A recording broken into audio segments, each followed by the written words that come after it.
How y'all doing? It's Jordan Smith, the inspirational teacher. Welcome back to my channel where we bring out that dog, that goat, that lion inside you, man. And today I'm gonna hit y'all with another story. A 14-year-old boy killed another boy. As the day comes to where he's in court, and he's about to be, he's sentenced, and he's about to be taken out. The slain boy's mother stands up, looks at him, and calmly says, "I'm gonna kill you." And she slowly sits back down.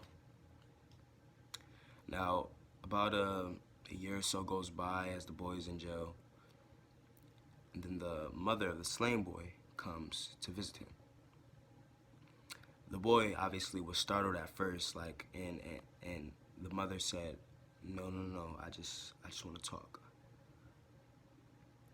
So she later found out that he was living in the streets, and he was in a gang. You see, she was the only visitor that he had.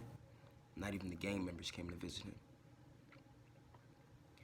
So she's talking to him, and she leaves eventually, and she gives him money for cigarettes. She starts to come back regularly and just trying to understand the boy who killed her son. So it's about to, get time for him to be released. She comes and she says, "Okay, you're about to be released. Where will you work?" And he says, I don't have anybody. I don't have any job. I don't know anybody. I have nothing." She said, "I have a friend that works at a factory, and I think I can line you up with a job there." And she said, "Where will you sleep? Where will you live?" And he was like, I don't have anybody. I have nowhere. I don't know where I will live."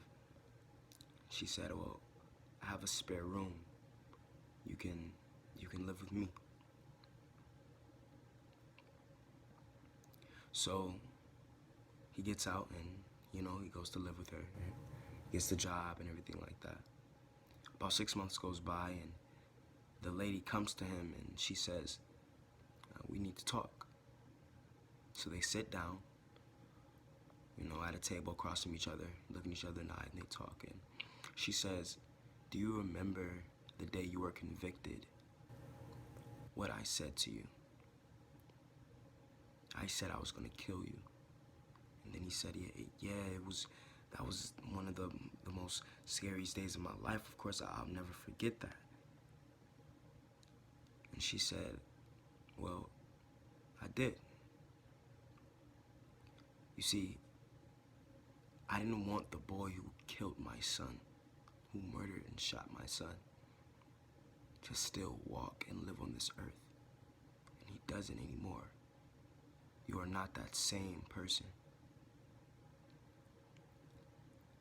And well, I don't have anybody. I'm lonely here, and I want to know if I can adopt you as my son."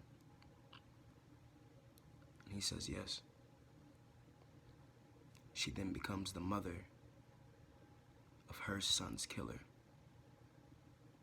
She also became the mother that he never had.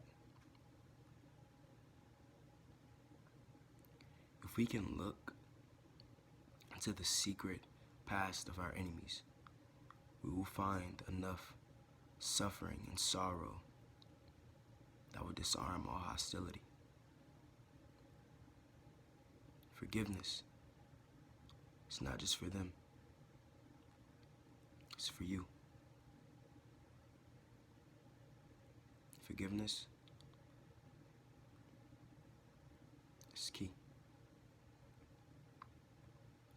Peace and love.